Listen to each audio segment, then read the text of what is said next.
Good afternoon. Welcome to the Senate Finance Committee. It's Wednesday, March 20th. We finally have a quorum. Thank you all for your patience. And the first bill that we're going to hear today is Delegate Lewis. These are all bills that will only have sponsor only because there's no opposition and they've come from the House. So Delegate Lewis, thank you for being with us. Welcome back.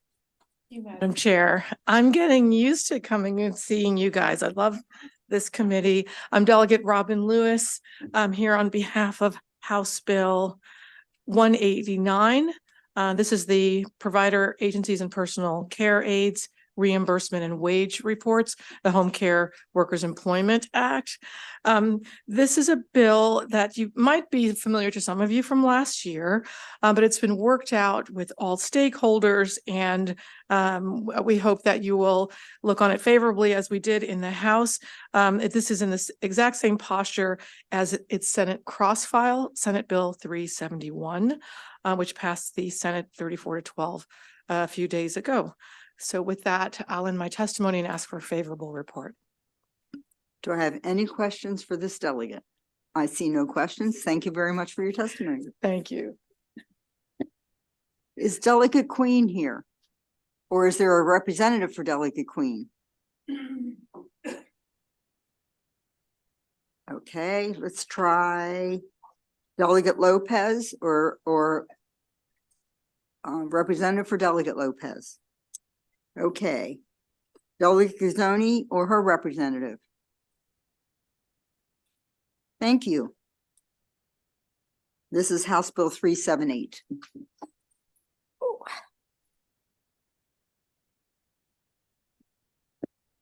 Good afternoon, Chair, Vice Chair, and members of the Finance Committee. I am not Delegate Pam Gazzoni.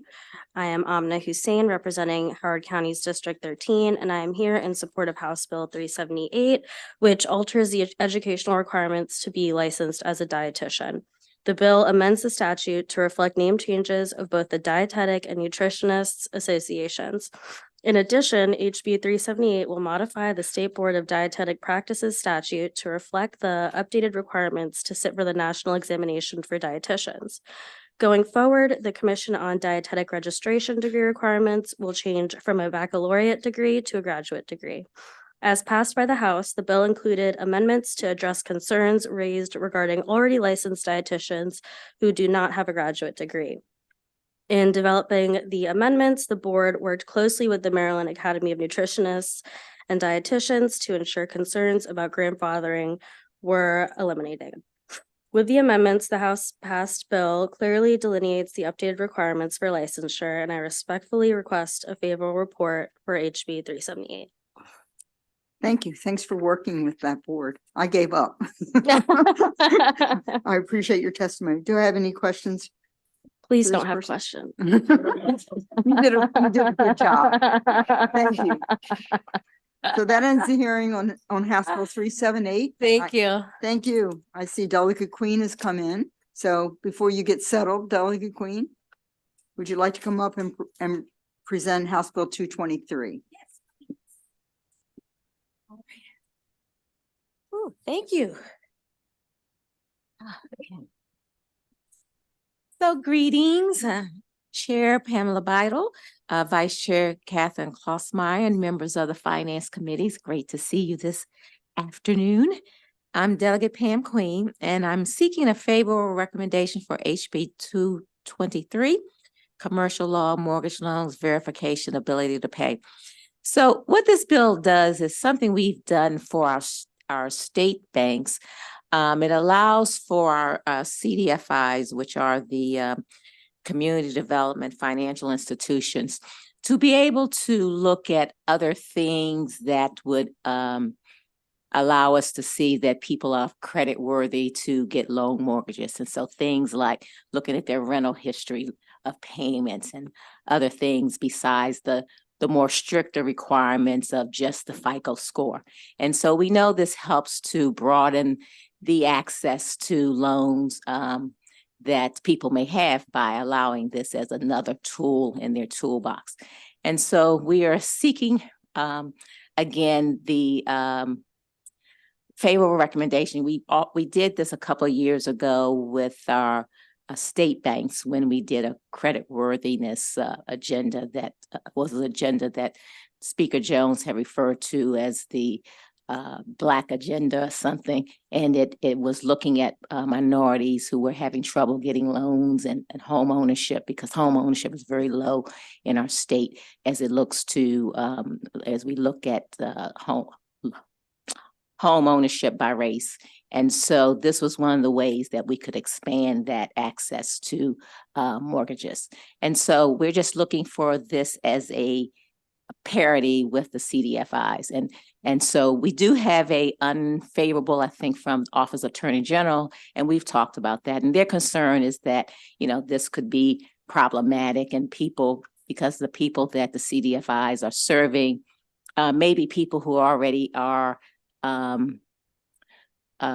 folks who've had to build their credit, and we don't want them to have a way of having some lapse or something with their ability to get loans. But I think anyone that's working with CDFIs, and we can look at the rates that they have been, their successful rates with mortgages, they are the ones that are providing education and training and all those other wraparound services.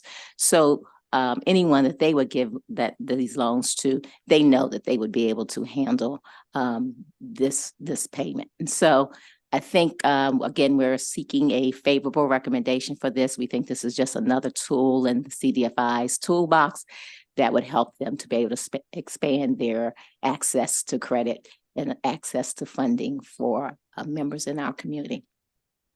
So that's all I have. Do you have any questions for Delegate Queen? Senator Hershey? Thank you, Madam Chair. Delegate, just a quick question, because again, we do have a letter of opposition from the Attorney General's office dated March 19th. So that was yesterday. So, And the same letter we had in Okay. our house as well. so their concerns were not worked out then in the House. They expressed their concerns, but the committee in the House decided to move forward regardless. Is that what you're saying? Yes, because we think that, again, offering this other tool in the toolbox of the CDFIs, which would be fine, because that's a group that is even more, has more oversight in helping with folks who would get loans. And we offer the same opportunity to our Maryland banks, so it would be the same. Okay, I appreciate that. Thank Sure. you. And you have lots of, again, favorable recommendations Yes, for I did. I everybody just else. wanted Yes. to Make Yes. sure. that- Yeah. Thank you. Thank you, Madam Chair. It's a philosophy thing with them. I'll be honest, it's more that we are having a lot of hearings that are only sponsor only, and I just want to make sure if there are some bills that have not come across unanimously. Sure, that Doesn't makes mean that sense. there's not opposition in the file, even though we don't have people testifying. So I'm just bringing Understood. that to people's attention. No problem. Thank you. Delegate Queen, are these like first-time home buyers typically, or A lot of them are first-time home buyers, correct? And what they've is- gone through programs to get what is Mortgage. CDFI? the community development of financial institutions. Okay. So are the loans backed by them, or are they? Oh, no, they're backed by other, they could be FHA, they could be, Okay, they're backed by, they're just a group that are making sure that the banks are following their Commercial Reinvestment Act, mhm. those requirements Okay. there. So they're meeting a certain group of people that fall within that. Thank you. Senator Hayes? Thank you, Madam Chair. Great bill, Delegate Queen. I know that CDFIs often, because they're mission-based, they serve a certain population, and they're probably best equipped, especially in comparison to traditional financial institutions, because they have to listen to their investors or whatever it is. But the regulations that you allude to, they're already, the CDFIs have significant oversight and regulation by the federal government already, right? Correct. And so they wouldn't, in this case, although the AG has brought up objections to it, those regulations that the feds already placed on them, especially in receiving the community reinvestment, won't go away. They will still be in place even with this. Oh, yes, and they would still have to follow those. So they won't, this would only be used in, like, again, rare cases where they feel that this individual, you know, we could look at other things beyond the traditional credit score and those types of things. So they still have to follow those regulations. We would probably, every loan that they make would not be falling under this ability to repay sort of criteria. So, And just for my information, I want to go back and look at it. You wouldn't happen to know when we gave the authority for the traditional institutions, what year that was that we gave? this is that three, flexibility? probably like in 2021. Okay, I'll find it. Thank you. Thank you, Madam Chair. I see no other questions. Thank you, Delegate Queen. Okay, That thank you. ends- Thank you. That ends the hearing on House Bill 223. I think, I just want to double check and go back to number 3, Delegate Lopez or her representative. Were they here? Nope. So now we're going to go to Delegate Solomon, House Bill 609.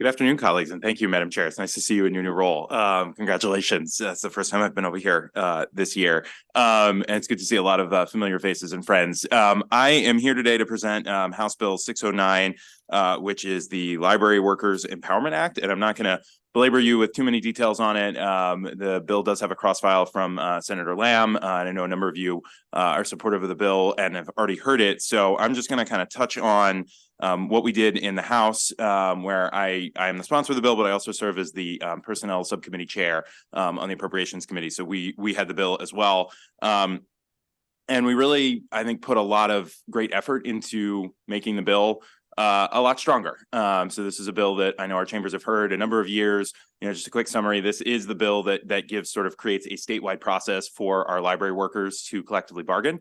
So over the past couple of years, we've had kind of one-off county by county approaches, you know, and I think the General Assembly made the, I think, positive decision over the past couple of years to try to sort of formalize and create a system, a statewide system. We did that with the Public Employee Relations Act, where we sort of set the floor and put in place a lot of procedures for collective bargaining. And we've moved much more to a place of creating enabling legislation to give different groups the right to collectively bargain without us having to consider it county by county. And at its core, that's basically what this bill does. It does not require a county to have a libraries workers union, but it enables them to do it if they so choose. Again, without us having to consider potentially 24 different pieces of legislation and 24 different jurisdictions. So as we considered the bill, we worked incredibly closely with both our friends on the labor side, as well as our friends in the library administrators. And I am a product of libraries, and I have 2 young children who spend inordinate amounts of time at libraries. I love our libraries. I love our library administrators, and I love our library workers. If we did not have our wonderful librarians and our library employees at all levels, there'd just be a lot of empty buildings with books in them. And our workers are really the ones that make our library special. They're the ones that, what did we do the other week? We created a stethoscope project at our local children's library with my 4-year-old son. I mean, really incredible stuff. So this was really personally important to me for a number of different reasons. And it was really important that we try to get to a place where both sides can sort of say, you know what, we didn't get everything we wanted, but we made some changes.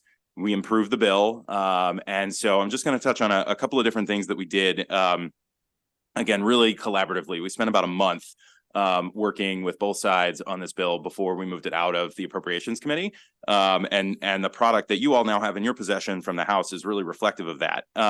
So we streamlined the process. We clarified the process, on the governing body piece to make it clear. This bill already contains a provision, but this just clarified it that whatever is negotiated between the employee union, if they so choose to have one, and the administrative body of the library system, that ultimately it is still the county government or the county governing body or the city governing body, whatever that would be, that ultimately has budget authority and budget approval. So, you know, if somehow librarians came together with their administration and said, we're going to give everybody 1,000% raise, the county government could still say, you know what? We don't have a budget for that. So your agreement has to fit within the confines of our jurisdictional budget. So we clarified that. We went back, and this was actually a significant give on the part of labor. The original bill as drafted would have required binding arbitration for discipline procedures.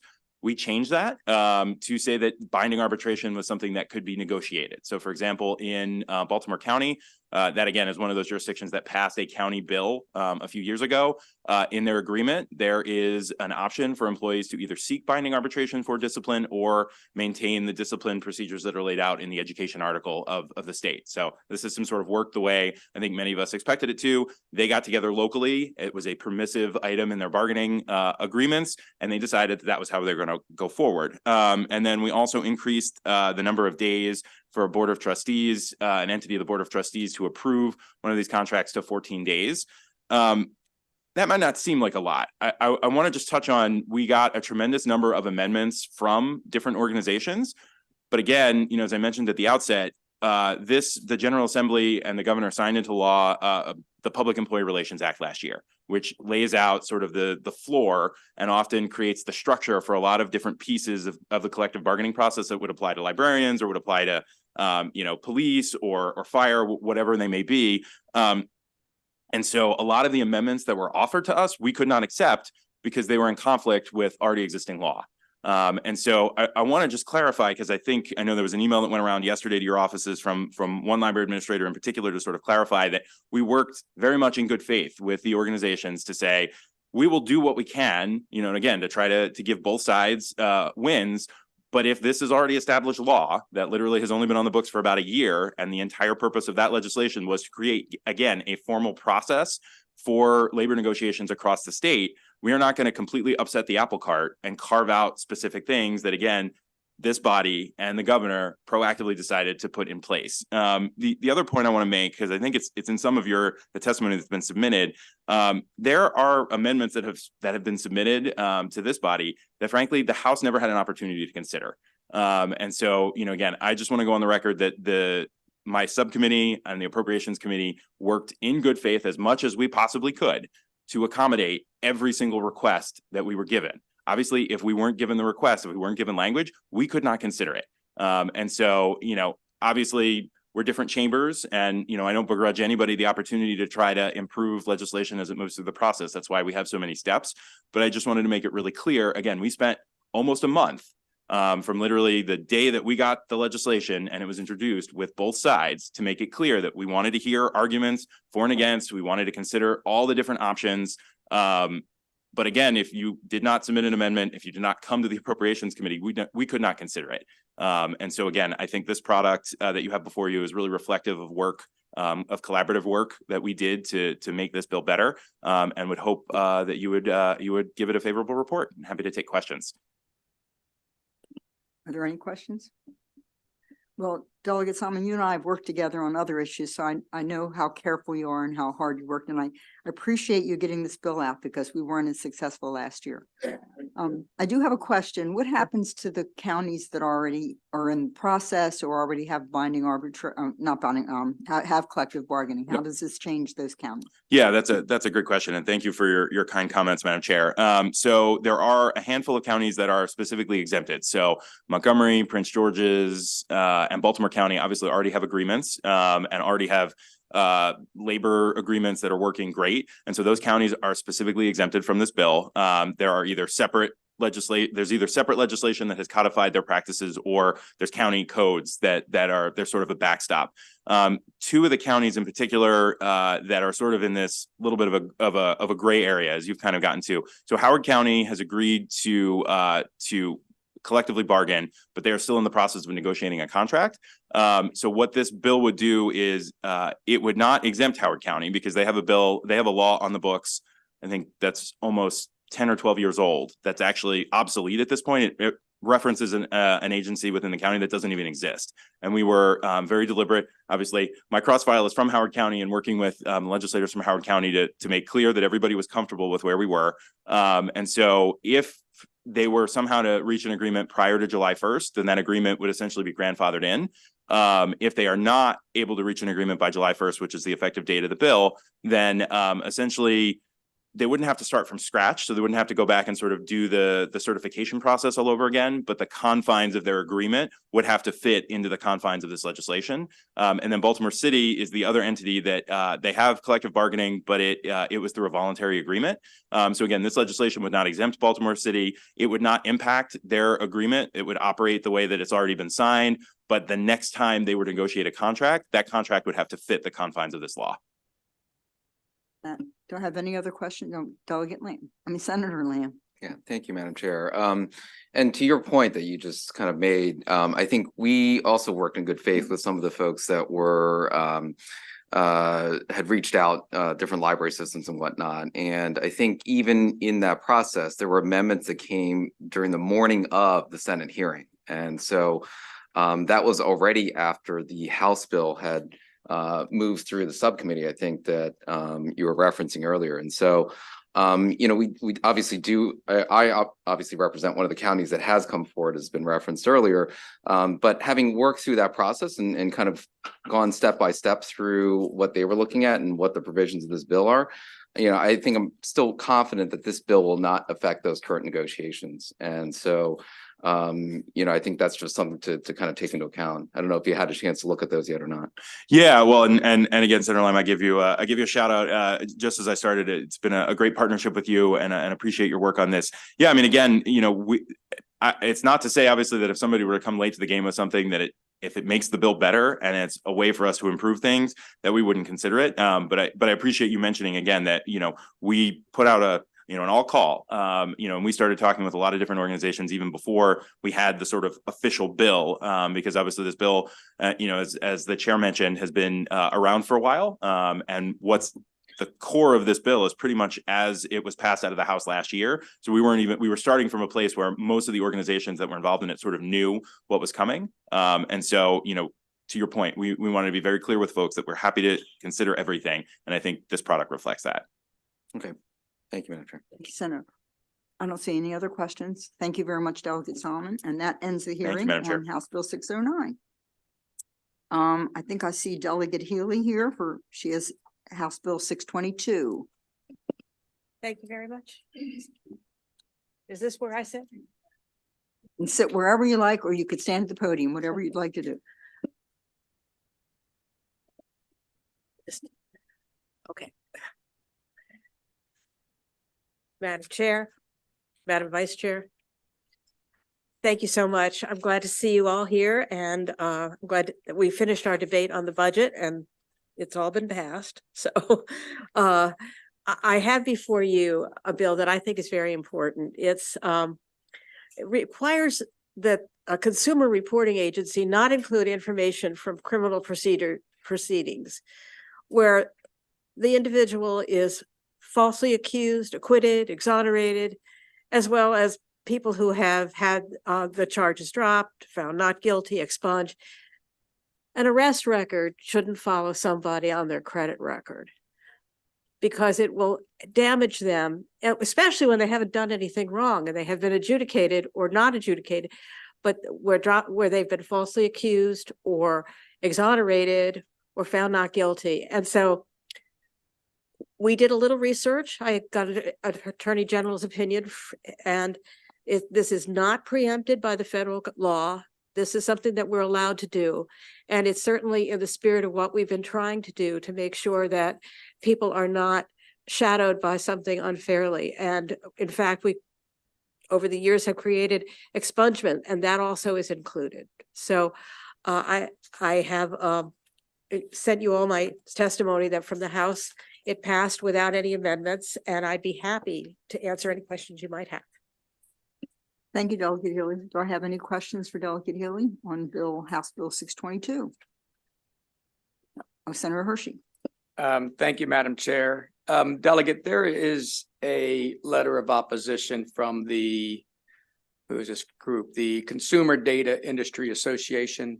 Did you deal with that opposition in the House hearing as well? There was no opposition in the House hearing, so that is news to me. They did not approach me or ask me about it. I might have taken their concerns into account, but to me, this is just a matter of basic justice for people who have not done anything wrong and shouldn't have their credit dinged because of it. Understand, it wasn't on the merits, it just was, I just wanted to see if. No, if they that did not. issue was I have not addressed. seen it. Thank you Okay, thank you. for the question. Any other questions for the delegate? I see no other questions. Thank you very much for your bill. Thank you very much, both of you, all of you. It's wonderful to see you. So many friends I served with in the House. So that ends the hearing on House Bill 622. Now we're going to go to House Bill 250. If someone's here, it was the Chair of Economic Matters. You're going to present. Thank you. You want? Salvatore, thank you. Yep, thanks, Chair Beidle, Vice Chair Klossmeyer, distinguished members, committee members, Tony Salazar, Commissioner of Financial Regulation, to present HB 250, which addresses OFR's ability to examine third-party service providers. So financial companies all rely on third-party service providers, or what we call TSPs, for a range of services, including processing their lending and depository activities, providing technological services, building and operating mobile applications, and a lot more. So while the use of TSPs provides these companies with a lot of benefits, it also multiplies the risks that those service providers and their products pose to Maryland consumers and the financial system. OFR currently lacks the explicit authority to examine the TSPs as provided in HB 250. And that lack of authority leaves OFR at a disadvantage to other regulators, and it limits its ability to investigate or join other regulators that may be investigating areas that pose risk to institutions operating in Maryland. Regulators in 37 other states have authority over bank and credit union TSPs, and OFR underwent reaccreditation in 2022, and that examination recommended that OFR acquire such authority. So that's what we're seeking today, but not only of depository institutions, but also of other financial service providers that are licensed in Maryland. Having that authority will allow OFR to receive examination reports conducted by federal and other state regulators, and it'll give OFR the ability to gain insight into the operations of critical service providers, while enhancing OFR's ability to ensure the safety and soundness of persons offering financial services here in Maryland. After HB 250 was introduced in the House, OFR received some feedback from banks and some service providers. So we modified the bill's text, and all those parties are now satisfied with it, and the changes are reflected in the sponsor amendments that you see in your packet today.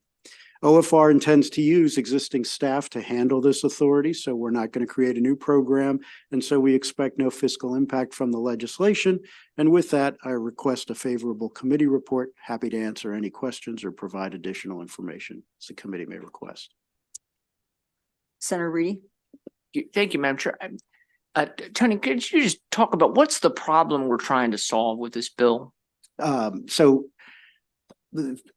As I've said, most companies provide their services, particularly in the financial field, through third parties. So if you're a bank, banks by and large no longer operate their own core processes that handle the deposits, that account for the loans. They hire large third-party vendors that provide that service. Smaller companies, they don't necessarily track all the loan payments. They hire a third party to handle that. So when regulators go in, they talk to that entity, mortgage company, bank, credit union, whatever, and they try to find out how their processes are working, and they have to then rely on the word of a third party that's providing the service for the entity we're trying to regulate. So federal regulators and as I mentioned, 37 other states have the ability to go in and do an examination, not only of the entity they regulate, but that third party service provider that's providing the core services to that entity. We don't have that. So, for example, if there's a problem with one of the large national core service providers, the FDIC might be examining them, but we're not privy to that information. The FDIC won't share it with us because we don't have authority in our statute to do that. Which leads to what problem? Well, we don't know exactly what's happening in that institution. So if there's some kind of systemic problem, we'll find out about it, but we won't find out about it in real time. We'll find out about it later, because an institution itself, while they may have a contract with that third-party service provider, if they're a small institution, they're not going to have the time or resources to be able to go in and actually confirm that that third party is running in a safe and sound manner. So what kind of things happen when they're not running in a safe and sound manner? Was it like they're not able to they're not properly backing the loan, or they're not, I mean, what's the? Security breaches. They don't have the people to handle what they're supposed to do. Things go unpaid, things get unprocessed. So which is the bank's core duty, or the mortgage company's core duty. If that one company has one person running their operations, he leaves, they might have a problem, and that would be not known to the bank or to the credit union, mortgage company, or anybody. Would you envision this being something you all regularly go in quarterly to an institution and check, or what would prompt you to go do an investigation? Well, so we would do examinations of the institutions, and if there was indicia of problems, right? So there was a circumstance where the company couldn't address exactly why there was a lot of consumer complaints, why there were a lot of errors, and they pointed to, our processor's having trouble doing X, right? So then we'd say, well, we need to go in and find out what that. But right now you can't under the law. Correct. Okay, thank you. You're welcome. Senator Hershey? Thank you very much. Again, Mr. Salazar, the Maryland Bankers Association had favorable with amendments. Those amendments are what you talked Those are about that baked were in, accepted. yes. There is a letter of opposition from the Receivables Management Association International that claims to represent collection agencies. They claim that most of those are small businesses, even micro businesses. Have you seen their letter of opposition, or have their issues been addressed, or have their issues been addressed? Sorry about that. Yes. I did just see it before I walked in today, and I Okay. guess, I thought the bill is not intended obviously to, put a burden on small businesses, right? Right. So this bill is intended, primarily, as I mentioned to Senator Reedy, to give us the authority to share in work that's done by other states and other federal agencies, so that they can share with us what's being done, because a lot of times our companies here in Maryland use these national providers. So if they're being examined, we get that. So on the smaller entities, I don't know that, we would get in there unless they were outsourcing all their business and we're not getting good answers when we had questions to what was going on. Okay. It seems they appear to want to be carved out of this, They do. their language, but I just wondered if you had evaluated that or not. I But- thought about that. I mean, they argue that they're not necessarily, financial service providers, Right. but collection agencies do provide an important link. They provide a lot of Yeah. education to debtors, and a lot of times they actually service the debts that they collect, right? So they handle the payments coming in, they move them over to the creditor. So, Okay, just wanted to check. Yep. I appreciate No your response. Thank you. Thank you, Thank Madam Chair. I don't see any other questions. That ends the hearing on Senate Bill 250. Thank you, Commissioner. thank you, Senator. I'm going to go to Senate Bill 328, Delegate Lopez. We skipped over, you weren't here yet, so. This is House Bill 328. Thank you, Madam Chair and Vice Chair. I apologize for the wait. I'm moving a little bit more slowly than usual. I don't know if you saw the boot as I sat down, but I appreciate your time and your patience today. For the record, my name is Delegate Leslie Lopez, and I'm here to ask for your favorable support on HB 328. This bill builds upon the good work that this committee has done over the past few years to address the issue of medical debt. This committee has done tremendous work to expand eligibility thresholds for free and reduced cost care in order to ensure that more working families can enter a hospital for treatment and leave without crushing medical debt.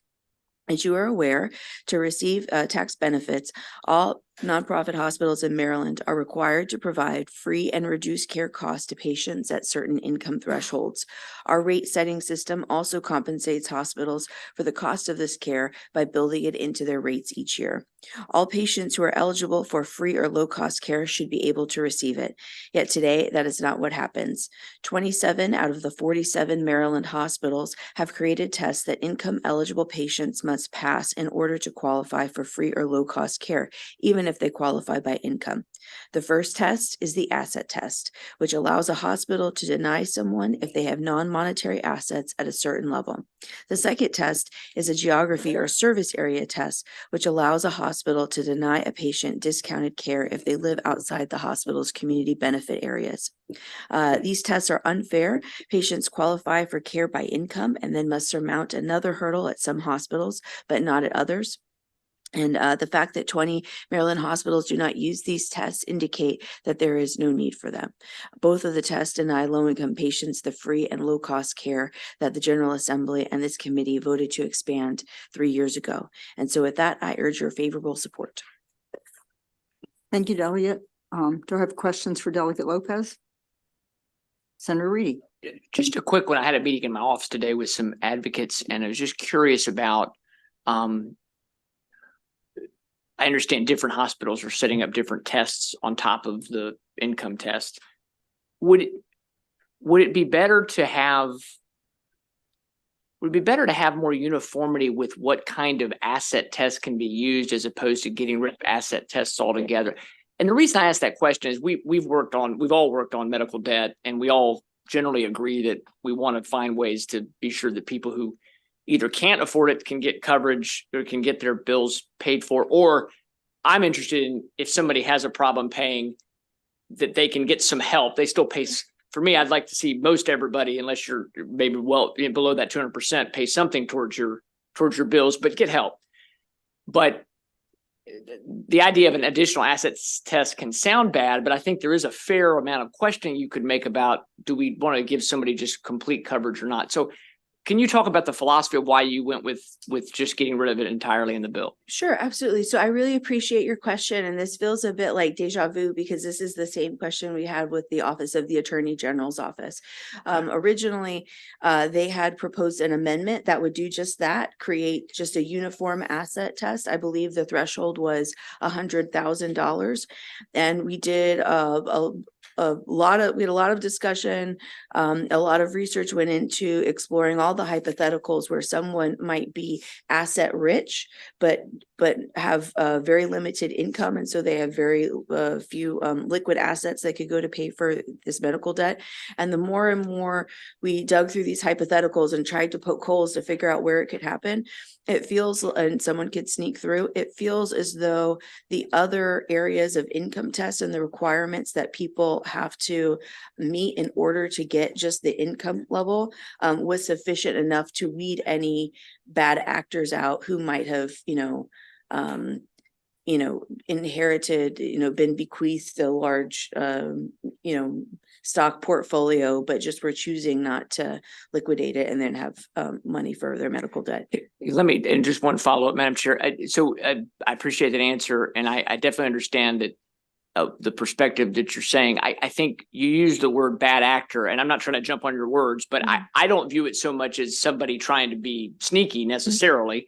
I think of it's more as like, this is a charitable benefit basically funded by ratepayers. Mm-hmm. And I think it's good that we do it, but in a lot of the healthcare discussions we're having about drugs and PBMs and hospitals and waiver, it's the money all comes from somewhere. So just trying to think if there's a way we could balance, have a little additional help with testing, but I'll look at the bill more closely. I mean, that just so clear, I'm definitely not as concerned about bad actors as I am about, I mean, ideally we want to try to get people from getting into medical debt in the first place, but Sure.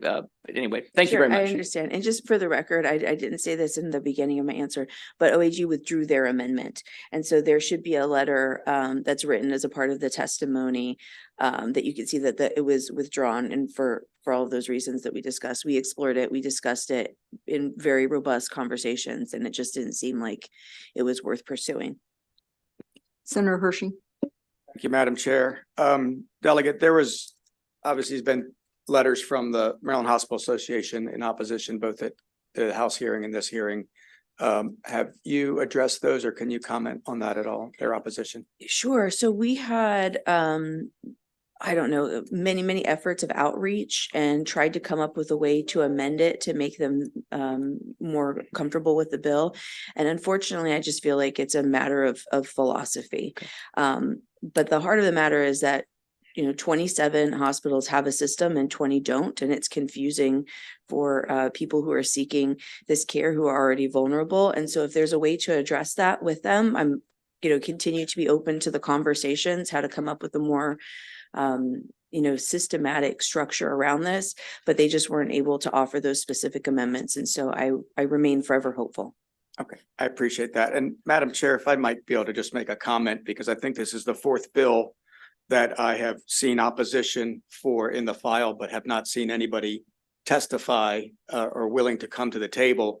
On the General Assembly website, it's very clear. It says House bills are sponsor only unless there is opposition. If there is opposition, the committee will hold a full bill hearing. So if anybody else is listening and wants to make sure that they understand how these hearings are going to work, I think it's important that they recognize that rather than us trying to find their letters of opposition each time on these bill hearings. Thank you, Senator. And no one had signed up in opposition. That's what we go by. And if you'll look, a lot of these letters are dated today.